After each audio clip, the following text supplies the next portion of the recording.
विधानसभा निवडणुकीत महायुतीसाठी राजकीयदृष्ट्या फायदेशीर ठरलेली मुख्यमंत्री माझी लाडकी बहीण योजना ही अनेक कारणांमुळे चर्चेत राहिली आहे। महिनाभरापूर्वीच या योजनेसाठी केली जाणारी ई-केवायसी प्रक्रिया पार पडली।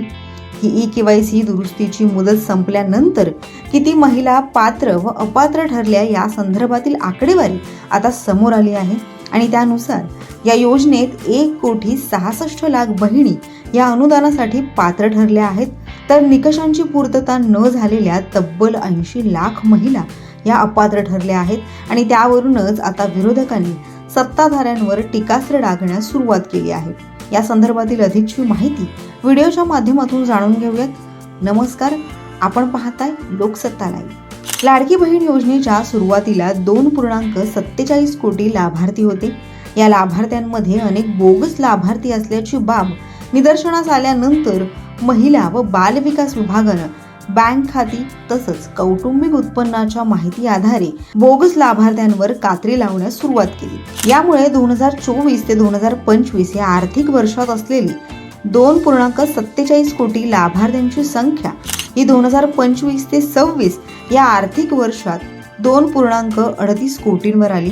राज्य सरकारनं पहिल्या वर्षात या योजनेवर 32,470 कोटी तर दुसऱ्या वर्षात 30,000 कोटी रुपये खर्च केले आहेत। या योजनेचा लाभ पुरुष सरकारी कर्मचारी यांनीही घेतल्याचं लक्षात आल्यानंतर महिला व बालविकास मंत्री आदिती तटकरे यांच्याकडून लाभार्थ्यांना ई-केवायसी करणं बंधनकारक करण्यात आलं।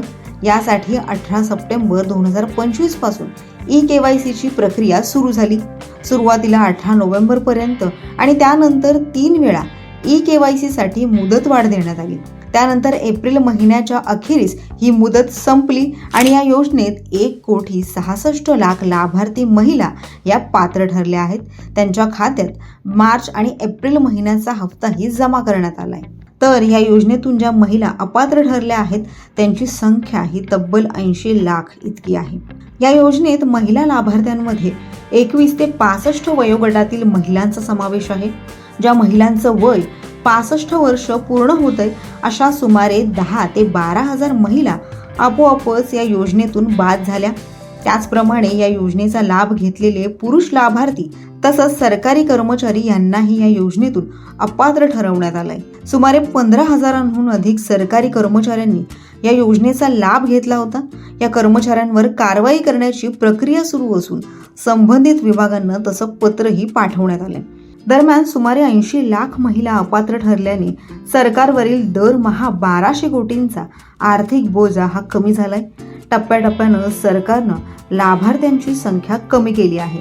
मात्र याच आकडेवारीमुळे आता विरोधकांनी सत्ताधाऱ्यांवर टीका करण्यास सुरुवात केली।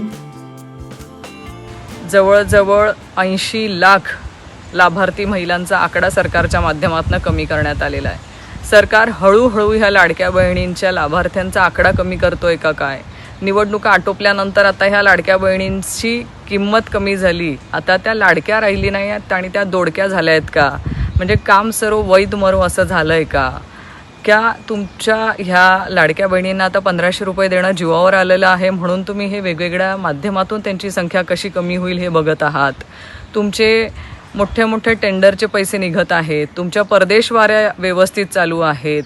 तुम्ही जर बघितलं तर तुमचे सगळे मोठ्या तुमचे स्वतःच्या ॲडव्हर्टाइजमेंटवरती जो पैसा खर्च होतोय तो तुमचा सर्रासपणे चाललेला आहे। मोठे पान भरून तुम्ही ॲडव्हर्टाईज देतायत, स्वतःची वाहवा करून घेतायत।